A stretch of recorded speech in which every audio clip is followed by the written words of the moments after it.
Hola, ¿qué tal? Muy buenas tardes. Bienvenidas y bienvenidos a esta videoconferencia del mes de septiembre de las maestras.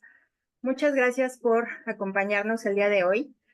Y pues estamos en la videoconferencia del mes de septiembre, que pues es muy importante este mes para todos los mexicanos. Tenemos varias fechas que celebrar y que conmemorar, y una de ellas es el 26 de septiembre. Ese día debería de ser súper importante para toda la sociedad porque se conmemora el Día Mundial de la Prevención del Embarazo en Adolescentes. Esta es una temática que ya hemos abordado en otros años dentro del ciclo de videoconferencias, pero es tan relevante que tenemos que estar hablando de ella constantemente. Eh, si quieren, pueden ustedes ir al canal de YouTube para poder ver las conferencias anteriores, porque tristemente es un tema que sigue vigente. Afortunadamente es un tema que comparten con nosotras investigadoras y es información con base científica que va a ser de mucha utilidad para todos. Leyendo sobre esta temática para refrescar varias cosas, leí que el embarazo adolescente ha tenido una disminución, lo que es una muy buena noticia. Qué bueno que así sea. Sin embargo, todavía estamos lejos de las metas que se planteó en la ENAPEA. La ENAPEA es la Estrategia Nacional para la Prevención del Embarazo en Adolescentes, que inició en 2015 y que sigue muy, muy vigente. Solamente para que tengamos presente la importancia y la gravedad de esta temática, es que sus objetivos principales eran disminuir al 50% los embarazos en adolescentes de 15 a 19 años y erradicar el embarazo en niñas de 10 a 14 años. Así de serio es este tema. Y pues bueno, eh, el embarazo adolescente es algo que tiene impacto en el curso de vida, principalmente de la niña o de la adolescente que sufre el embarazo o que vive el embarazo, pero no es la única consecuencia. Tiene efectos en la vida, para toda la vida de esta mujer, pero también para sus familias y para la sociedad en general. Por eso es tan importante hablar de este tema. Y resulta ser que es un gran reto para las personas adultas, porque no es fácil acercarse a los jóvenes en esta etapa de su vida en la que pues seguramente prefieren hablar con sus pares, con sus compañeros, y pues es un gran reto para las profesoras, los profesores, los padres, las madres y los tutores. Entonces, para hablar de esta temática nos acompañan tres investigadoras. Se las voy a presentar rápidamente. Nos acompaña la doctora Fátima Estrada Márquez. Ella es psicóloga, egresada de la Facultad de Psicología de la UNAM y tiene una maestría en ciencias con mención en salud reproductiva del Instituto Nacional de Salud Pública y un doctorado en ciencias políticas por la Facultad Latinoamericana de Ciencias Sociales, Flaxo, en la Ciudad en México. Ella es investigadora por México de CONACYT y está asignada a nuestro instituto, y actualmente tiene el nombramiento de SNI nivel 2. Tiene mucha experiencia y más de 10 años de colaborar en el instituto y también en el Centro Nacional para la Prevención y Control del VIH-Sida en el área de investigación operativa. Nos acompaña también la doctora Erika Tienzo. Ella es licenciada en Psicología por la Universidad de Sonora y maestra en Salud Reproductiva por el Instituto Nacional de Salud Pública, y tiene un doctorado en Investigación en Salud por la Universidad de Sheffield en Reino Unido. Sus líneas de investigación están enfocadas a la salud de la mujer, a la salud de adolescentes, prevención del embarazo y acceso al aborto seguro, y actualmente es profesora investigadora de la Universidad de Sonora y consultora para Irish Reproductive Health de Estados Unidos. Finalmente nos acompaña nuevamente la doctora Lourdes Campero Cuenca. Ella tiene un doctorado en educación por la Universidad Autónoma del Estado de Morelos, maestría en educación de adultos por la Universidad de Toronto y es licenciada en pedagogía por la Universidad Intercontinental. Ella ha sido colaboradora y responsable de diversos proyectos que tienen que ver con embarazo adolescente, VIH-Sida, salud sexual de adolescentes, gobernanza y salud reproductiva, género y salud sexual y reproductiva. Planificación familiar, y la lista es muy, muy extensa. Cuenta con más de 90 publicaciones en revistas científicas y ha sido directora y asesora de aproximadamente 25 tesis de maestría y doctorado en estas temáticas. Como pueden ver, las 3 investigadoras que nos acompañan tienen una gran experiencia y un profundo interés por esta temática, y pues les agradecemos que nos acompañen el día de hoy. Estamos aquí para escucharlas. Muchas gracias. Muchísimas gracias, Laura, por tu presentación. Pues, miren, nosotros estamos muy contentos de estar aquí. Nos da mucho gusto compartir con ustedes algunos de nuestros hallazgos de investigaciones que hemos llevado a cabo y algo de referencias de otros estudios que también abordan esta temática. Decidimos presentar este seminario poniendo como título Callar o hablar directamente con adolescentes sobre salud sexual y analizar junto con ustedes a través de nuestra presentación, que les vamos a dar algunos datos, cuál sería la mejor estrategia para prevenir embarazos, que ha sido una forma constante en que nosotros nos hemos cuestionado sobre la temática. Ay, perdón.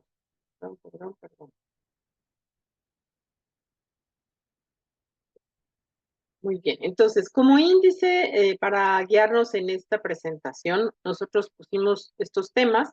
Por un lado, primero empezaré a platicarles sobre el sistema de convivencia actual que tenemos hoy día en la sociedad, que nos ayuda a ubicarnos en esta situación de la comunicación sobre el tema.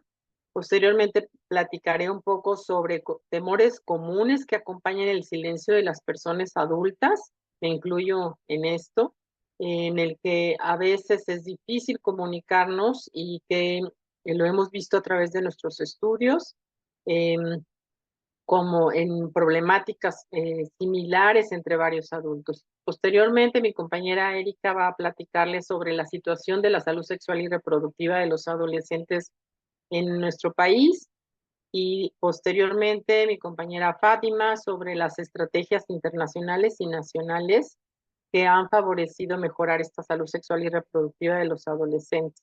Y por último, regresaré yo a platicar sobre algunas reflexiones finales que hemos hecho nosotros y que tal vez a partir de ahí podamos compartir con ustedes para un diálogo en esta temática.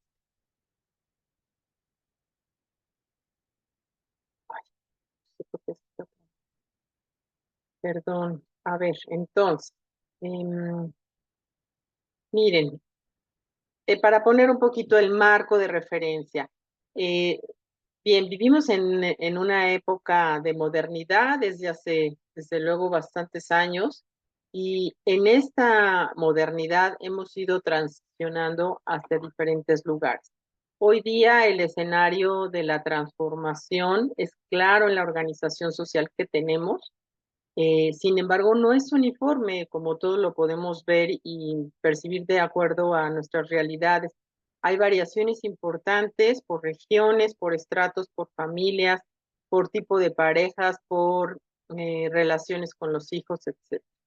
Podemos ver que desde hace mucho tiempo la modernidad ha ido cambiando de ser disciplinaria a una sociedad más permisiva, y seguramente ustedes y nosotros lo podemos ver con claridad. Hoy, si bien la modernidad tiene como una de las situaciones comunes el ser veloz, intensa, acelerada, vemos que actualmente es mucho más desbocada, digamos. Esto lo dicen varios autores que han trabajado y profundizado sobre el tema.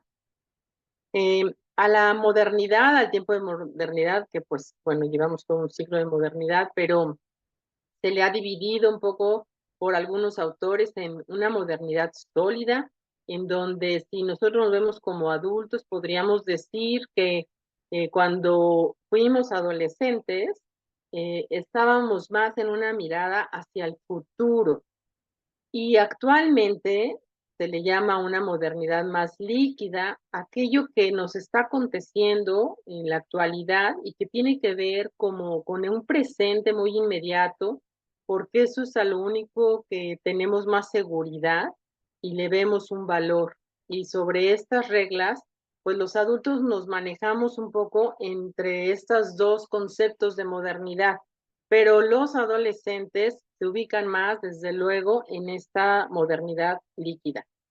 Esta situación de movimiento, digamos, va a ir alterando nuestros sistemas de convivencia entre amigos, entre trabajo, familia, escuela, relaciones de pareja, relaciones con los hijos.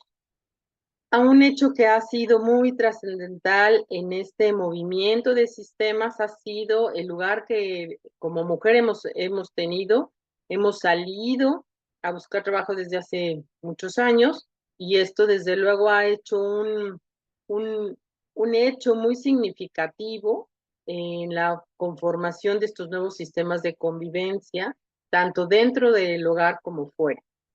El vínculo interpersonal se ve modificado por este sistema de convivencia, en tanto en la forma como en el fondo. Y podemos ver que esto tiene afectaciones en los compromisos, la manera en que nos comprometemos a las cosas, nos apegamos a las relaciones o a las situaciones, la conformación de nuestros valores hoy día, el hedonismo que ha cobrado un lugar muy importante, esto del placer, el gusto, la música, el arte, la información, la expresión de cómo convivimos. También ha habido un movimiento muy importante en las conciencias, es decir, en la forma en que el individuo vive la vida y ahí cobra un sentido particular esta forma de convivir. Por otro lado, pues todo esto va a tener una afectación también en cómo se experimenta el cuerpo. Y ahora vemos, pues, cuántas cosas van en torno a nuestra corporalidad, ¿no? Podemos ver, pues que al cuerpo se le mima, se le protege, nos vamos a jacuzzis, al yoga, a los gimnasios, qué sé yo, ¿no? Entonces, bueno, pues eso está muy presente hoy en nuestra realidad social. Y desde luego, pues en todos estos cambios vemos cosas muy positivas, simplemente el lugar que tenemos hoy las mujeres en la sociedad, pero también nos complejiza la forma de relacionarnos y tenemos que trabajar sobre esto. Desde luego, esto que les platico de manera muy sintética, pues va a tener una aplicación muy importante en el ejercicio de la sexualidad y en nuestra salud sexual, sobre todo en las generaciones más jóvenes. Y también esto nos lleva a esta complejidad que menciono, nos lleva a que los adultos nos sintamos un poco temerosos a veces de cómo acompañar a los adolescentes. Y entonces, pues, el silencio se hace muy presente en la forma de estar con ellos. Parte por nuestro desconocimiento de la información actualizada. Es tan veloz, es tan constante, es tan fuerte que muchas veces no podemos manejarla con mucha naturalidad. Al sentirnos desactualizados, también hay miedo a no saber responder y preferimos no hablar. No deseamos ser cuestionados ni juzgados por nuestra propia experiencia sexual y muchas veces los adolescentes nos confrontan a esta, porque el adolescente hoy en estas formas de convivencia no tiene pena de hablar sobre estos temas y le es más fácil muchas veces poder cuestionar. Poca experiencia también en hablar por lo mismo, porque no fuimos educados ni fuimos muchas veces familiarizados con las temáticas cuando fuimos jóvenes y entonces pues de esto no se hablaba. Hay una falta de desarrollo de habilidades para manejar el tema y por lo mismo pues sentimos vergüenza e inhibición. Además, en algunos casos, ciertas iglesias, religiones consideran que hablar de esto es una falta de respeto y algunas personas adultas pues son muy apegados a la iglesia. Pues, ¿sí? Perdón, seguimos. El despertar de la sexualidad, es algo que atemoriza mucho a los adultos. Entonces pongo dos testimonios que, palabras más menos, muchos adultos se acercan a esto. Entonces nos dicen, yo soy de la idea de que si a temprana edad, estamos hablando de los adolescentes, uno empieza a hablarles de estos temas, uno los despierta. Y como son pequeños, no entienden lo que uno quiere decir. Siento que uno les mete la curiosidad. Puede ser una forma de pensar de muchos adultos. Pensaba yo que entre menos información se diera sobre relaciones sexuales, era mejor. Entonces, le hablo poco de eso. Yo no lo veía con tanta curiosidad acerca de esto del tema, ¿no? Y, digamos, este tipo de pensamiento acompaña muchas veces a relaciones con los hijos en las que vemos que ellos, ellas, ya tienen un embarazo. Si se habla de anticoncepción con los adolescentes, existe un poco esta creencia, es como darles permiso para comenzar su vida sexual. Si le explico, es como decirles, estoy de acuerdo, es dar permiso. Este es un caso muy común en muchos adultos.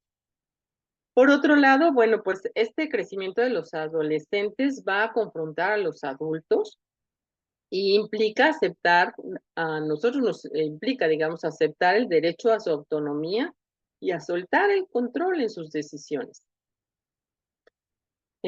Por otro lado, entonces, hablo, pero no hablo o no explico con mucha claridad, ¿no? No hace falta explicarles, muchas veces decimos, porque asumo que si que ellos se van a enterar por otros medios, ¿no? Entonces, le digo algunas cosas y luego que se entere por otros medios como es el internet o los amigos. O bien damos mensajes de abstinencia sin realmente señalarles las ventajas que puede tener su salud y su empoderamiento. Y decimos frases como pórtate bien, ten cuidado, no hagas tonterías, no te vayas a meter con tal persona, pero realmente estamos hablando casi en señas.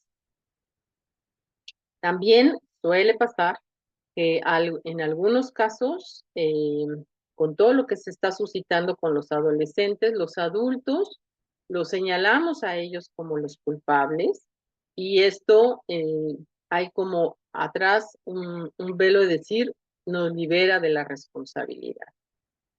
No obstante, se ha visto que muchos de los temores, creencias, prejuicios que tenemos como adultos en torno a la comunicación sobre salud sexual debe también a que no podemos identificar con claridad el beneficio que los adolescentes podrían recibir si están bien informados. Entonces, vamos a pasar al siguiente tema que nos puede ayudar como a entender un poquito más la situación que se vive hoy día para poder como tomar estas decisiones que nos acompañen a entender las ventajas de hablar. Entonces, le paso la palabra a mi compañera Erika. Gracias, Lourdes.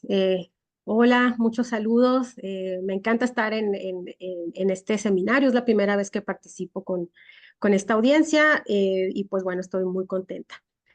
Quiero seguir complementando lo que nos platica Lourdes, pero yo quiero que nos enfoquemos en números, en datos, en indicadores, que espero que con esto sea más evidente la gran necesidad que existe de que hablemos de manera clara con adolescentes para prevenir embarazos a temprana edad.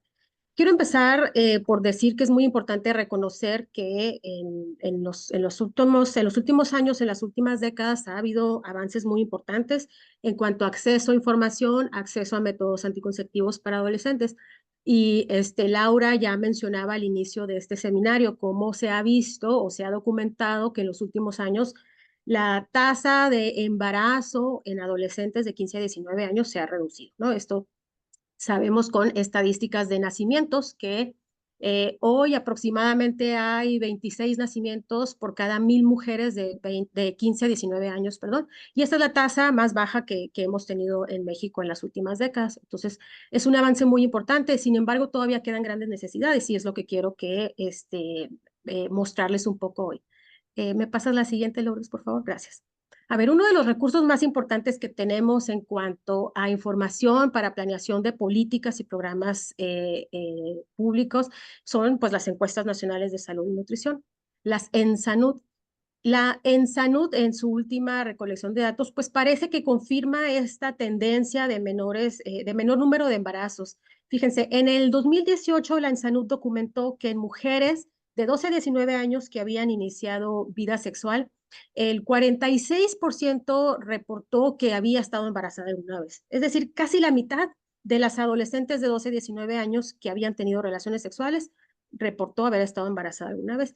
Para el 2023 esta cifra bajó, esta proporción fue de 35%, es un descenso muy importante que nos alegra, nos emociona mucho. Sin embargo, todavía es un dato muy elevado, es un indicador muy elevado. Si lo decimos en otras palabras, estamos hablando de que casi 4 mujeres de 12 a 19 años de cada 10 que ha tenido relaciones sexuales, bueno, dice que ha estado embarazada. Entonces es un dato que nos muestra las grandes necesidades que hay. Voy a estar poniendo varios datos durante esta presentación. Al final de la diapositiva les pongo la fuente de donde estoy tomando ese dato. Entonces, no me quiero detener mucho, pero pueden tomar una foto a la diapositiva donde está la fuente y si tienen más interés en ese tema, bueno, pueden buscar estos datos en estos documentos. La que sigue, Lourdes, por favor. Gracias.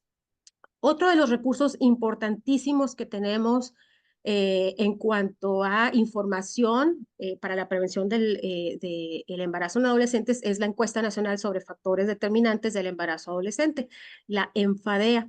Bueno, la ENFADEA nos muestra que en mujeres de 20 a 24 años que tuvieron un embarazo durante la adolescencia, el 32% señala que como una razón para su primer embarazo, que no pensaba que pudiera ocurrir ese embarazo. Es decir, no se les ocurrió, no sabían que pudiera quedar embarazada de una relación sexual, de una primera relación sexual. Y además hay un 11% que señala que no planeaba tener relaciones sexuales en ese momento. Entonces, si no hay una planeación, seguramente no hay un acceso a métodos, entonces hay relaciones sexuales desprotegidas y ocurre a consecuencia un embarazo. La siguiente.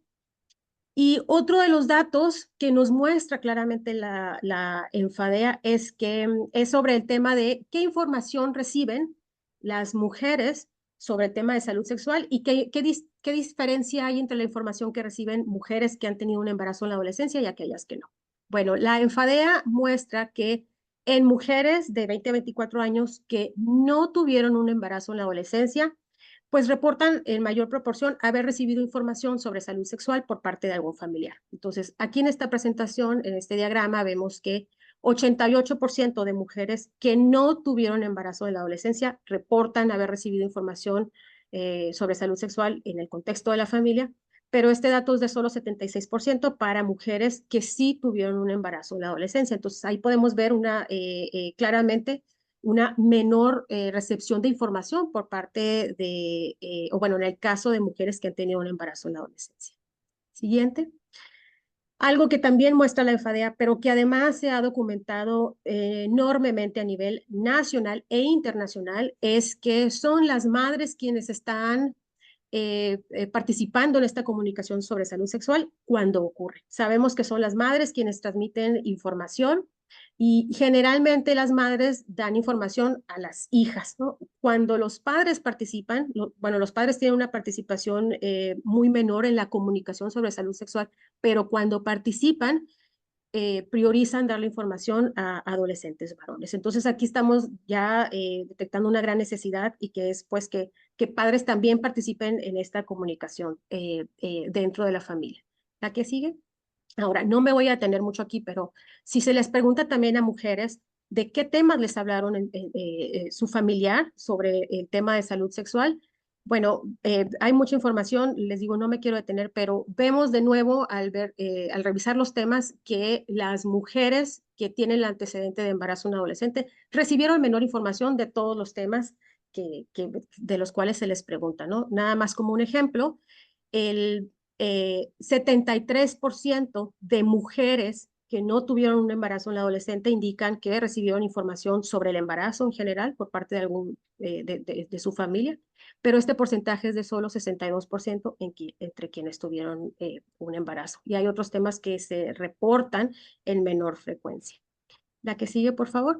Esta falta de comunicación o de información, perdón, sobre salud sexual también se percibe cuando les preguntamos sobre la información que les dan en sus escuelas. Y de nuevo, la Enfadea nos muestra que las mujeres que han experimentado o que tuvieron un embarazo durante la adolescencia recibieron menor información sobre salud sexual en el contexto de la escuela.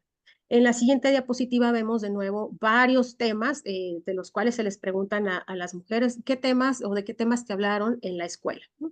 Y vemos la misma tendencia. Hay menor información recibida en las escuelas entre mujeres que tuvieron un embarazo en la adolescencia en comparación con quien no tuvo, ¿no? Aquí tenemos a mujeres que no tuvieron un embarazo en la adolescencia y vemos, por ejemplo, que 74% de ellas indican que recibieron información sobre la pastilla anticonceptiva de emergencia. Pero entre las mujeres que sí tuvieron un embarazo en la adolescencia, esto se reporta solamente por el 67%. Entonces, no es que se les hable de todo y de la misma manera en todas las escuelas, ¿no? Todavía queda mucha información que tiene que ser transmitida de manera clara. La que sigue. Ahora, si se les pregunta qué conocimientos tienen, bueno, entonces aquí empezamos a ver más las grandes deficiencias. La ENSANUD nos muestra que aproximadamente 7 de cada 10 adolescentes de 10 a 19 años han escuchado hablar sobre algún método anticonceptivo, ¿no? Entonces, es una estadística muy buena, es decir, la mayoría ha escuchado hablar sobre un método, pero si les preguntamos específicamente qué han escuchado hablar, por ejemplo, sobre el condón, vemos, por un lado, 9 de cada 10 adolescentes sabe que el condón masculino solamente se utiliza bien, solamente se utiliza una vez, y 6 de cada quien responde correctamente que el condón protege contra embarazos y que protege también contra infecciones de transmisión sexual. Ahora, si tomamos estas dos preguntas, estos dos indicadores, y las combinamos, vemos que solamente 47% de adolescentes responde afirmativamente o correctamente a ambas preguntas, es decir, 47% menos de la mitad sabe que el condón solamente se utiliza una vez y que el condón sirve tanto para proteger ITS, infecciones de transmisión sexual, como embarazos. Entonces, esto nos muestra una gran necesidad y no es cierto que todos los adolescentes ya saben todo sobre salud sexual y cómo se utilizan los métodos, ¿no? Más clara es la necesidad de información puntual y precisa cuando se ve el comportamiento sexual. De adolescentes de 10 a 19 años encuestados en la última ENSANUD, aproximadamente el 23% decía que ya había tenido una relación sexual. De este 23%, la mayoría señala que utilizó algún método anticonceptivo en su primera relación sexual. Generalmente es el condón, el método utilizado. Pero todavía hay grandes diferencias. Por ejemplo, vemos que solamente 1 de cada 10 adolescentes no utilizó ningún método anticonceptivo en su relación sexual, mientras que hay aproximadamente 3 de cada 10 adolescentes con inicio de vida sexual que no utilizaron ningún método en esa primera relación sexual. Y si nosotros les preguntamos ahora sobre qué pasó en la última relación sexual, pues los datos son más preocupantes porque vemos que la ENSANUD nos muestra que el porcentaje que utilizó un método anticonceptivo moderno en la última relación sexual disminuyó. En el 2018, 78% de adolescentes de 12 a 19 años que habían iniciado vida sexual indicaron que habían utilizado algún método anticonceptivo moderno en la última relación sexual, pero en el último levantamiento de datos de la ENSANUD nos muestra que este porcentaje bajó a 63%. Si consideramos el uso de condón, bueno, el uso de métodos anticonceptivos de manera consistente, el porcentaje todavía es menor. 70% de adolescentes con inicio de vida sexual reportaron haber utilizado algún método anticonceptivo de manera consistente, y para el 2022 este porcentaje bajó solo a 57%. Entonces yo quiero cerrar mi participación nada más diciendo que la información precisa y puntual es muy importante, pero los conocimientos no es lo mismo que uso consistente, uso correcto. Es decir, la información que se da no se traduce automáticamente en el uso correcto. Hay muchos factores que están afectando la posibilidad de que un adolescente tenga relaciones sexuales de manera protegida. Una baja autoeficacia o habilidades para negociar, por ejemplo, el uso de condón con su pareja, vergüenza que se siente al ir a buscar métodos anticonceptivos, salir a solicitar un perdón porque se asume que van a juzgarte, ¿no?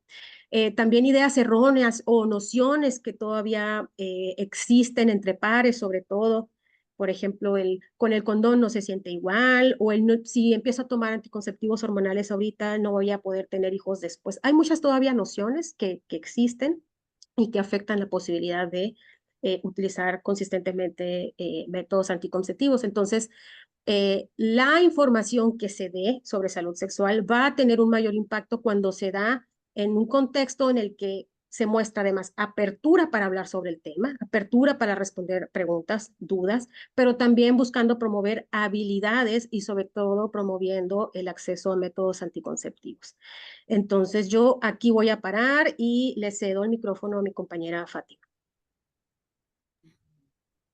Bueno, pues me da mucho gusto compartir con la audiencia información que esperamos les pueda ser relevante tanto para su vida personal como para su labor profesional diaria, ¿no? Yo me voy a centrar en hablar de las estrategias internacionales y nacionales que ha habido a lo largo de las últimas décadas para abordar justo esta problemática en particular del embarazo adolescente, pero en general de cómo abordar la salud sexual y reproductiva de esta población. La siguiente, por favor.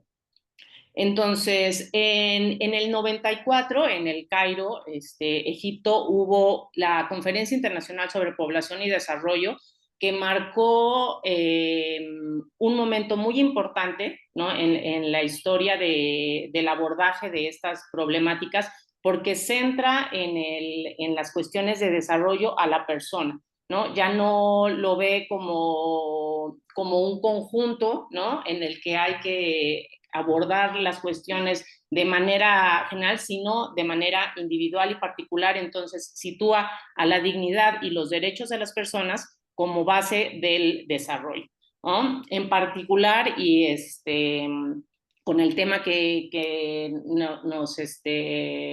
nos toca en este seminario, se establecen ahí los derechos reproductivos. Entonces es un gran avance en el abordaje de estos temas. Y en el 2015 se presenta la Agenda 2030 para el Desarrollo Sostenible, donde se establecen 17 objetivos a cubrir a nivel global, y entonces los países tienen que hacer ciertas acciones para poder lograr cumplir estos objetivos que se comprometen a cumplir, ¿no? De los 17 objetivos que se plantearon, el 1, el 3 y el 5 son los que tocan de alguna manera los temas específicos de salud sexual y reproductiva, ¿no? El primero es pues erradicar la pobreza, ¿no?, que sabemos que, por ejemplo, los embarazos adolescentes pueden hacer, ¿no?, o es más probable que el círculo de la pobreza se pase de generación en generación. Entonces, si podemos atacar este problema, también podemos erradicar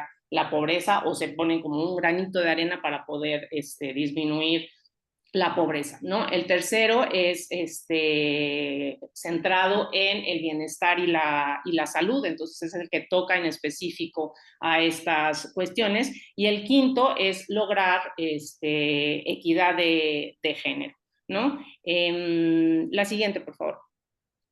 Y en el 2013 se presenta el Consenso de Montevideo, ¿no?, sobre población y desarrollo. Ahí es donde se establecen los derechos sexuales y se generan como nuevos compromisos para asegurar una vida saludable y promover el bienestar de la población a través de la educación y el acceso universal a los servicios de salud sexual y reproductiva.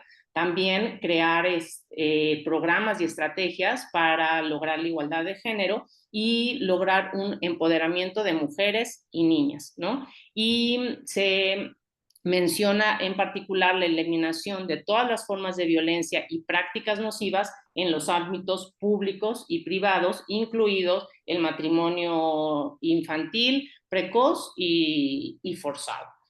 La siguiente, por favor. Entonces, a lo largo de las últimas 3 décadas ha habido como una pugna y pelea de qué es lo mejor, si hacer una educación basada en abstinencia o una educación integral en sexualidad.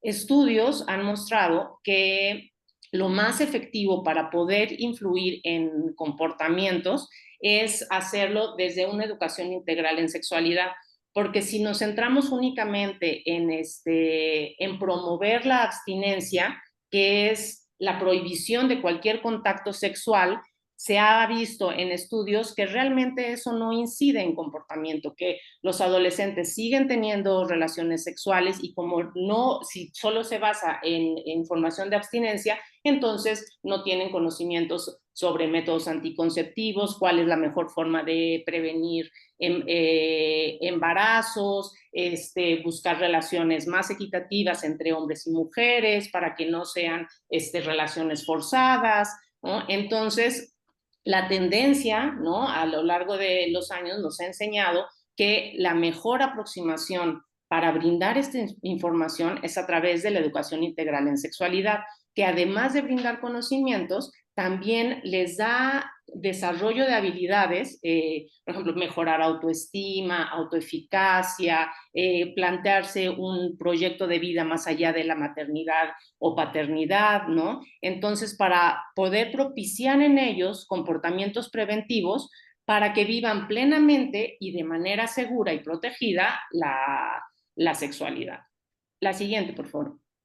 Entonces, hay diferentes mitos que se hablan inclusive hoy en día sobre brindar la información de esta manera, ¿no? Una manera más abierta, completa, basada en evidencia, ¿no? Un gran mito que hay es que el acceso a la información, a la educación sobre salud sexual y reproductiva promueve el inicio de las relaciones sexuales de manera más temprana. Y estudios han mostrado que cuando los adolescentes tienen acceso a esta información, en lugar de disminuir el inicio de vida sexual, lo retrasan y cuentan con mayores herramientas para identificar una situación que no es, o sea, que no la va a llevar a algo bueno, ¿no? Y que también puede defenderse de situaciones de violencia o de abuso sexual. Otro mito que también que es como muy común, es que las personas adolescentes deben ir acompañadas por un adulto para recibir información sobre salud sexual y reproductiva en servicios de salud, ¿no? Y en verdad ya en muchos países y en particular en México ya existe una normatividad para que se permita de manera libre brindar información, tanto que los prestadores de salud brinden información a los adolescentes sin la presencia forzosa de un adulto. Esto para acercar más los servicios a esta población, porque muchas veces pues se inhiben ir con la madre, con su mamá o con su papá a buscar información sobre cuestiones de sexualidad, ¿no? Entonces, ustedes con la labor que tienen cada día frente a grupo, también tienen la libertad de brindar este tipo de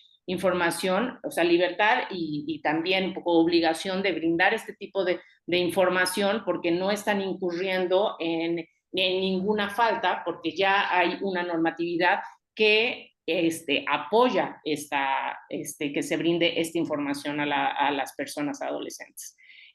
Otro mito también es que los derechos sexuales y los derechos reproductivos se contraponen a valores y principios de los adultos que están cercanos a los adolescentes, ¿no? Sin ver desde otra mirada que los derechos sexuales y reproductivos más bien permiten a las personas adolescentes tomar decisiones informadas, responsables y seguras para sí mismos, ¿no?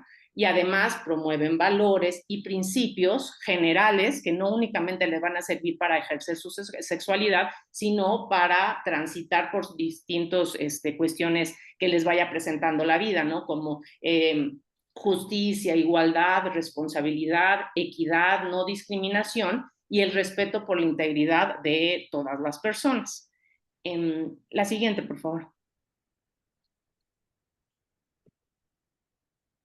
Y entonces ahora me voy a centrar en las estrategias que se han venido desarrollando a partir de estas conferencias de las que México ha sido partícipe y firmante. Entonces se compromete como país a desarrollar estrategias que puedan atacar esta problemática, ¿no? Entonces, una de ellas fue en el 2008, que se le llamó Declaración Ministerial Prevenir con Educación, que ahí se estipuló que iba a haber una coordinación entre Secretaría de Salud y Secretaría de Educación para poder brindar información a los escolares sobre cuestiones de prevención. Esto en específico fue para prevenir ITS y VIH, pero finalmente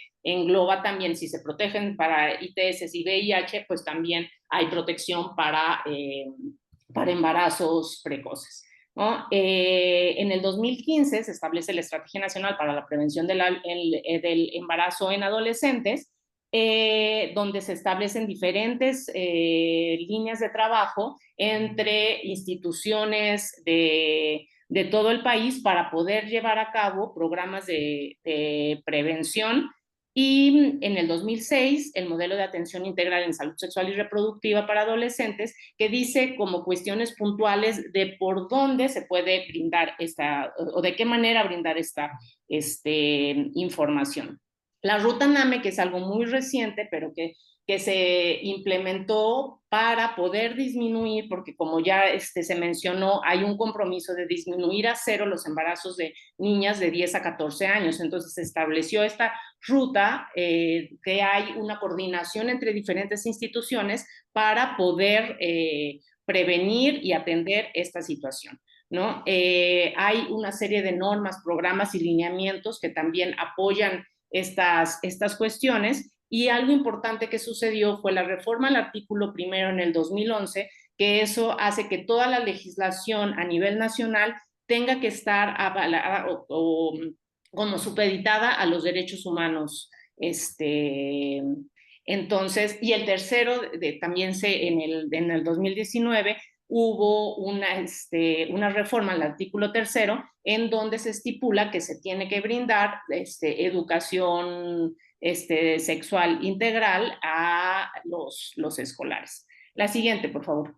Y ya para terminar, les quiero dejar aquí recursos que hay, a los cuales ustedes pueden tener acceso, donde viene información específica sobre cuestiones de sexualidad y formas de protección. Uno de ellos es la página ¿Cómo le hago?, que tiene todos estos recursos que ven a la derecha. Tiene foros de discusión, chat en el momento, tiene actividades interactivas para poder generar habilidades en los adolescentes, como mejorar autoestima, autoeficacia, identificar por dónde llevar, o sea, cómo tener equidad de género, tips, noticias. Entonces es una página que a ustedes les puede brindar información de cómo aproximarla a los adolescentes, y que también les pueden pasar a sus alumnos esta liga para que ellos exploren también, ¿no?, esta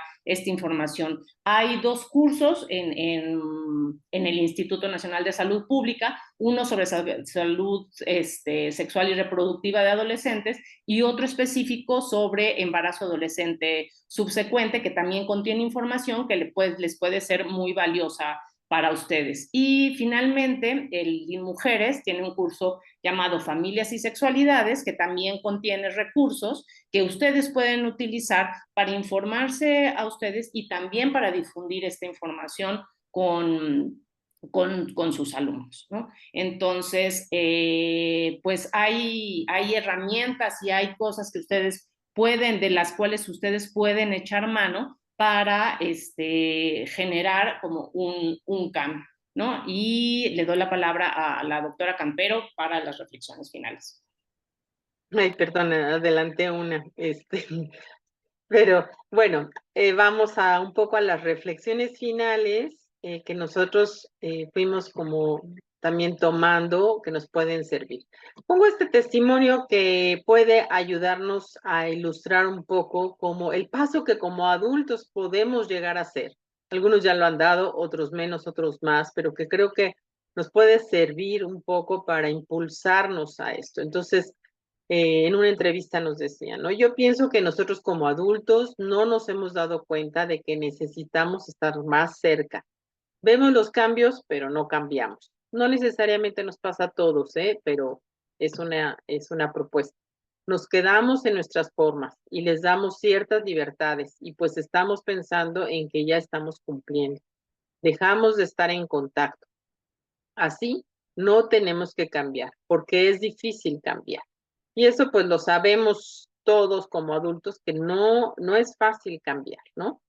Pero digamos, tenemos como algunas ideas que nos ayudan a vencer nuestras propias resistencias, que pueden ser muy favorables hacia este acercamiento diferente con los adolescentes, ¿no? Y ustedes como maestras, pues también lo saben, ¿no?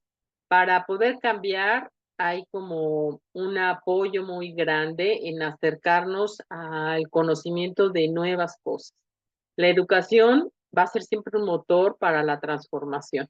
Esta nos va a dar el acceso a la educación, pues nos permite a todos como adultos y también a los adolescentes abrirnos porque nos va a servir a aumentar el conocimiento en lo que se basa nuestros comportamientos, sean adultos o adolescentes. Nos va a permitir reflexionar sobre restricciones y preferencias. Nos abre la mente a otras ideas. Nos proporciona mayor seguridad en tener más conocimientos y nuevos. Nos posibilita más fácilmente aceptar la inclusión de nuevas formas de vida en esta nueva modalidad de modernidad líquida y nos propicia la apertura a nuevas formas de vivir la vida. Entonces, bueno, modificar siempre va a implicar reinventarnos un poco y las formas de convivencia nos permite ir como pasando de este modelo de autoridad en el que muchas veces los adultos hemos crecido a uno de mayor acompañamiento que implica mucha más escucha de nuestra parte y que el adolescente tiene un lugar diferente en esta convivencia social y pues tenemos que abrirnos a esto.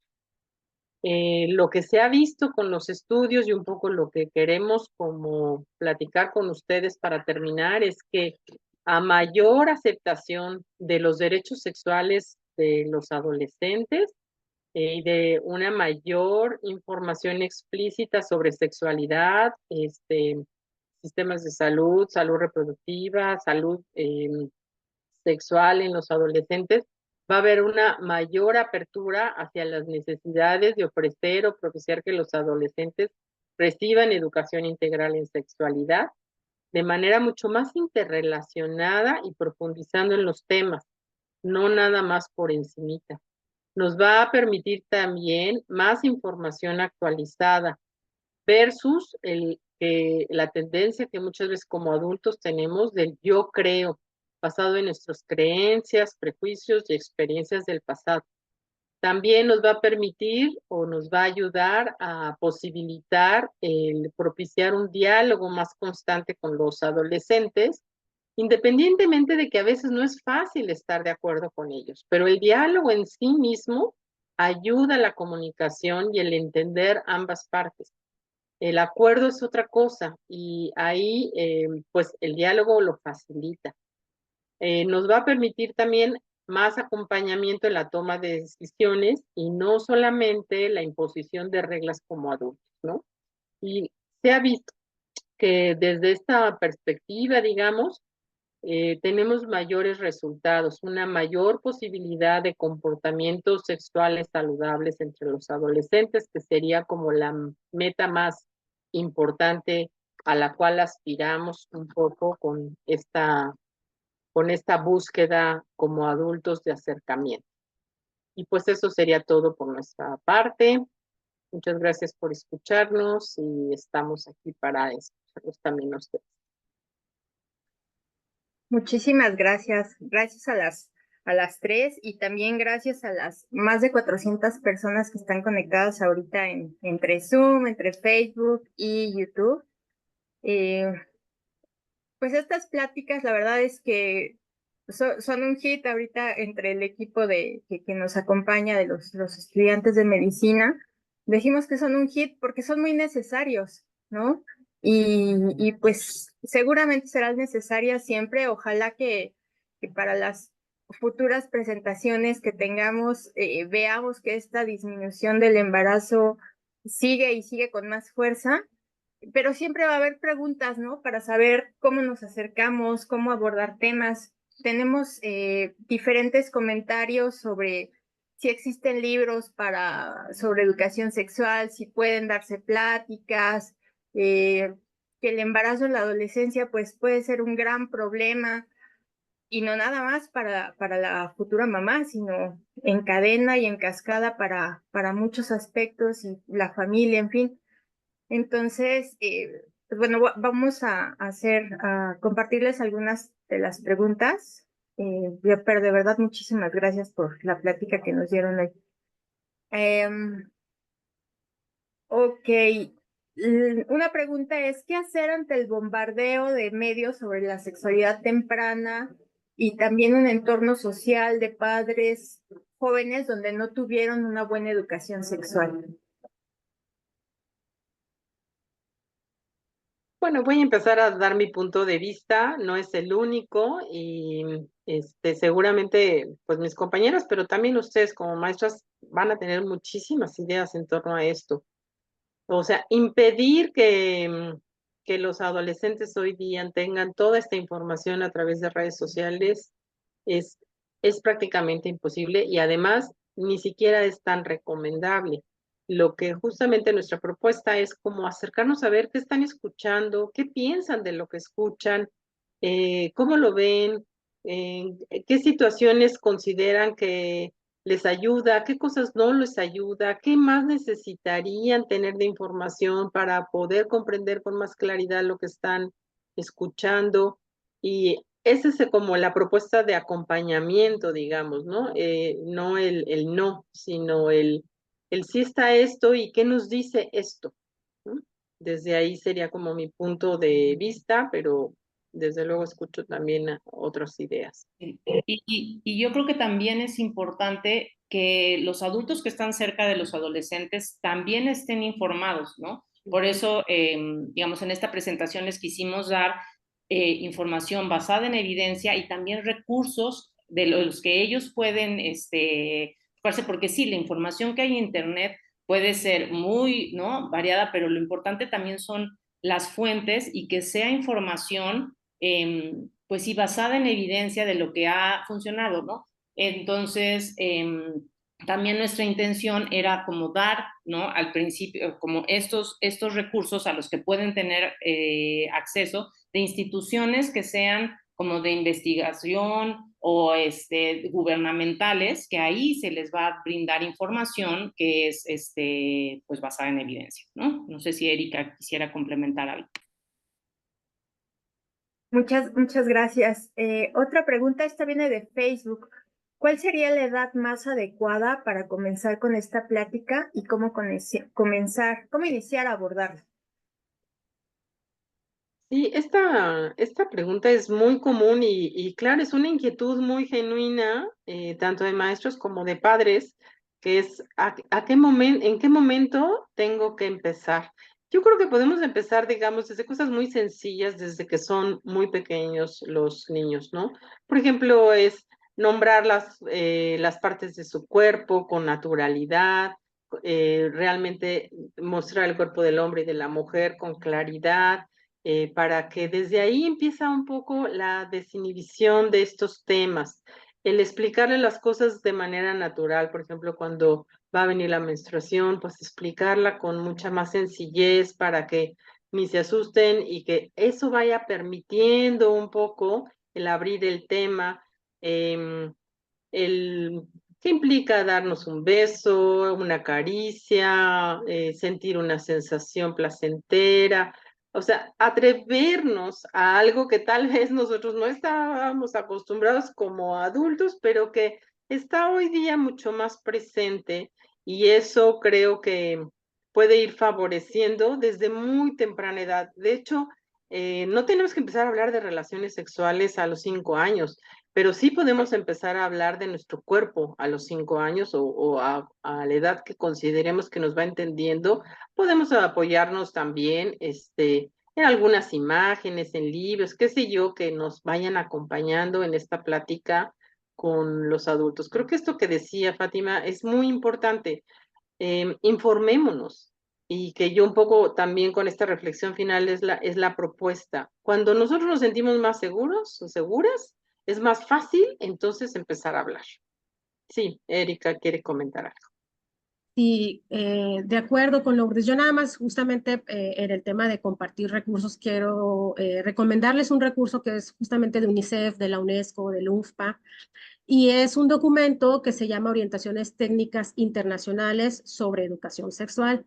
Es un enfoque basado en evidencias. Y entonces lo que se hace en este documento es que se van destacando los mensajes que es recomendable enfatizar de acuerdo a grupos de edad, y empieza esto desde niños, como niños y niñas, como dice Lourdes, de 5 años, 6 años. Entonces hay temáticas que, como dice Lourdes, no es hablar sobre relaciones sexuales, pero a lo mejor cómo se siente que te toque a alguien, cuándo se siente bien, cuándo no se siente bien. Entonces, todo este tipo de conversaciones, estas temáticas vienen muy claras en este documento, son orientaciones técnicas internacionales sobre educación sexual de la UNESCO, está disponible públicamente.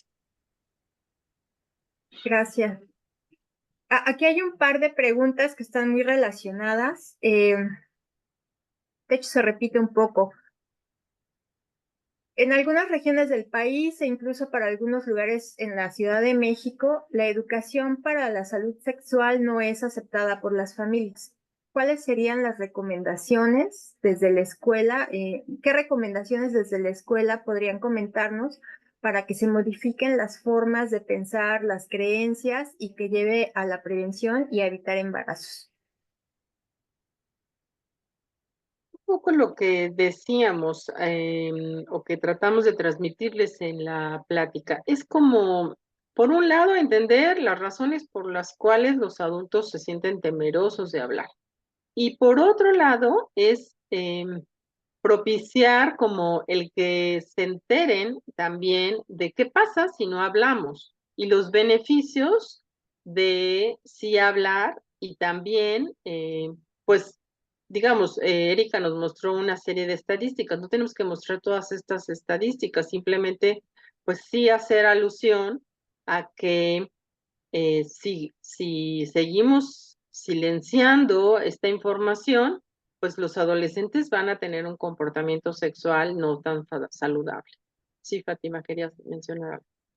Sí, que también creo que es importante para que se les quite un poquito el miedo a los padres de familia, que también se les informe qué tipo de datos, ¿no? O de aproximación hacia la sexualidad se le va a dar, o sea, los docentes van a dar, ¿no? Porque a lo mejor en el imaginario ellos están pensando que les van a enseñar cómo tener relaciones sexuales y todo, y no va por ahí, ¿no? Entonces, como quitar este miedo de qué información van a recibir sus hijos, creo que también sería como romper una barrera de que más fácilmente pudieran aceptar estas temáticas, ¿no? O sea, decirles, se les va a enseñar como su cuerpo, ¿no? Y otras cosas, y que también la información, como ya mencionaba Lourdes y Erika, que va adaptada a la edad del niño, ¿no? O sea, y que eso se les dé la información a los padres para tranquilizarlos y que accedan, ¿no? A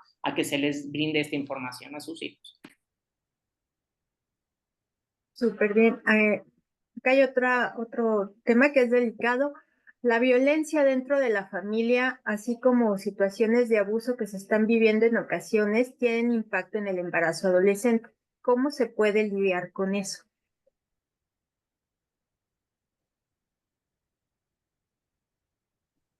O sea, creo que ya hay, aunque tome la palabra, iniciativas, ¿no? Desde el gobierno de crear estos, por ejemplo, como la ruta NAMI, ¿no? O sea, que es para poder prevenir estos embarazos en niñas de 10 a 14 años que por lo general son por derivados de cuestiones de violencia sexual, ¿no? A las niñas. Y entonces es hacer un trabajo interinstitucional, ¿no? Donde no puede estar solamente involucrado Secretaría de Salud, sino Secretaría de Salud, Secretaría de Educación, cuestiones de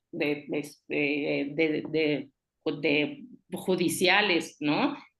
Para poder detectar estas cuestiones, pero yo creo que si hay un trabajo interinstitucional bien coordinado, se pueden identificar también cuáles son los factores, porque pues sí, o sea, lamentablemente en estos casos son muchos factores los que están influyendo, ¿no? Y entonces por eso hay que estar todas las instituciones, ¿no? Que están involucradas para poder atender esta problemática. No sé si mis compañeras tienen alguna otra opinión. Sí, nada más agregaría, digamos, a lo mismo que se está diciendo, aunque a veces suena como muy repetido, es que si desde tempranas edades nos empezamos a comunicar con los chiquitos, chiquitas, para ayudarles a identificar su cuerpo, sus sensaciones, lo que es agradable y lo que no es agradable, lo que es bueno para ellos y no. Finalmente eso va protegiendo y va ayudando a ir como o sea, favoreciendo el que ellos puedan como reconocer lo bueno para su salud y lo que no es bueno. Y así es más, se ha visto que es más sencillo el que ellos puedan después y decir, esto no está bien, entonces lo puedan comunicar a un adulto. Si nunca hablamos sobre estos temas, si nunca nos tenemos un acercamiento, es mucho más complejo que ellos puedan acercarse a los adultos a decir, esto que me está pasando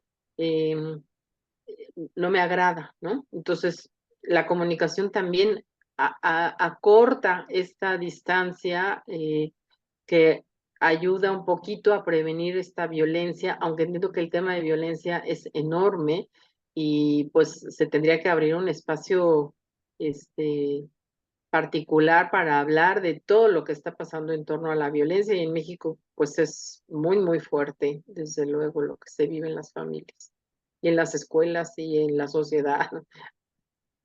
Claro. Pues digo, lo que podemos ver, y creo que en las pasadas conversaciones que tuvimos sobre este tema es saber es poder, ¿no? Y entre un mejor conocimiento tengan los niños, los adolescentes en el transcurso de su vida, pues es mejor para ellos para que puedan tomar decisiones informadas que le beneficien a su vida, ¿no? Y que generen adultos responsables de sí mismos, ¿no? Y que puedan cuidarse mejor a sí mismos también. Este canal de comunicación, pues, ya lo han dicho las investigadoras, hay que abrirlo, hay que tenerlo siempre y que la información, pues, varía un poco, tal vez la profundidad o los temas con los que se pueda hablar con chiquitos de sexto, de primero de primaria hasta sexto, y gradualmente esto va a ir aumentando, pero mantener siempre ese canal de comunicación y hablar y decir las cosas por su nombre, teniendo en consideración justo que son edades distintas, pues es una de las maneras más efectivas, ¿no? Para que los mismos niños aprendan a conocerse y a cuidarse. Hay muchas felicitaciones. Hay preguntas como muy específicas sobre los datos que presentaron. Yo creo que vamos a subir la presentación en específico para que esté disponible y la puedan ver, porque pues se pasaron muy rápido porque no hay otra opción, pero ahí van a estar disponibles para que lo puedan consultar. El tema de los cursos, de los recursos sobre las orientaciones técnicas, este documento del UNFPA me parece que es buenísimo. Esta parte que nos compartieron también sobre los mitos, híjole, creo que es importantísima, importantísima, porque pues en el tengo un recuerdo muy claro. En el 2015, el instituto que empezó a colaborar en esta estrategia en la ENAPEA, había un curso que se hizo específicamente para proveedores de salud en el primer nivel de atención, ¿no? A los médicos que uno va a ver en medicina general, familiar, y había muchos de ellos, enfermeras y médicos, que pensaban que no tenían el derecho de hablar de salud sexual con los niños y con los adolescentes. Ellos pensaban que estaba prohibido. Y no es cierto, no es cierto. Ahora la ley es mucho más clara y eso es algo muy bueno, pero pues este tipo de cosas nos hacen que la información correcta, con base científica y que ayuda, no fluya como debería de fluir. Entonces, esta parte también pues se las agradecemos muchísimo y la vamos a compartir. Ya nos pasamos un poquito, pero si ustedes quisieran tener alguna última reflexión que compartir con la audiencia, pues les agradeceríamos muchísimo.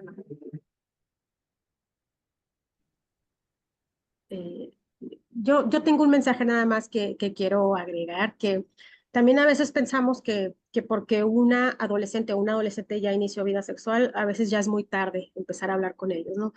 De nuevo, la evidencia enormemente nacional e internacional muestra que hay todavía beneficios, muchos beneficios de hablar abiertamente sobre relaciones sexuales, sobre métodos, aun cuando mi adolescente, ¿no? Mi hijo, mi hija ya ha iniciado vida sexual. Entonces, nunca es tarde, ¿no?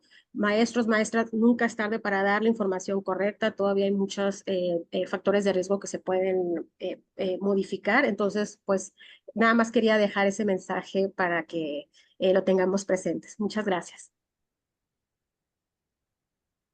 Ok, pues, ¿algún comentario más? Yo nomás agradecer a todos los presentes, muchísimas gracias, y los invito porque también es algo que yo he procurado desde hace algún tiempo cada vez más hacerlo, es como estar abiertos a escuchar más a los adolescentes.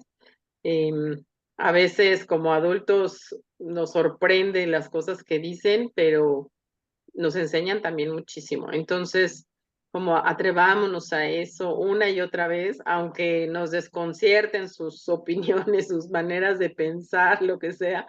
Y luego, pues bueno, procesémoslo junto con ellos o de manera individual, pero digamos es un paso importante que las invito a dar en este camino, ¿no? Sí. Y nada más, así como reconocer como adultos que también tenemos miedos, ¿no? Y que es bueno reconocerlos para poder hablar de ellos y que eliminarlo como barrera para que haya una mejor comunicación con nuestros adolescentes, ¿no? Y agradecer la apertura de los que estuvieron presentes en este seminario. Sí, claro que sí. Ojalá puedan todos los asistentes compartir esta plática que queda disponible en nuestro Facebook, en el canal de YouTube. Vamos a compartir los materiales porque sí, entre mejor conocimiento tengamos todos y que no podemos saberlo todo, ¿no? Nunca podemos saberlo todo. Entonces, pues contamos con estas herramientas. Todo lo vamos a subir a nuestras redes para que tengan acceso. Y pues agradecerle a todos su presencia, a las investigadoras por la plática que nos dieron y que espero que la volvamos a tener en próximas fechas o otros temas, ¿no? La violencia, cuestiones en la salud de la mujer que no siempre se abordan y que son muy importantes en todas nuestras etapas de la vida. Y avisarles que la videoconferencia del mes de octubre va a estar enfocada a hablar sobre adicciones, sobre sustancias psicoactivas, que también es un temazo que hoy en día pues nos hace falta abordar. Entonces, para que nos acompañen, queda la invitación y próximamente estaremos subiendo la información en nuestras redes. Muchas gracias a todo el equipo, muchas gracias a ustedes y pues nos vemos el próximo mes. Hasta luego y gracias. Gracias. Bien.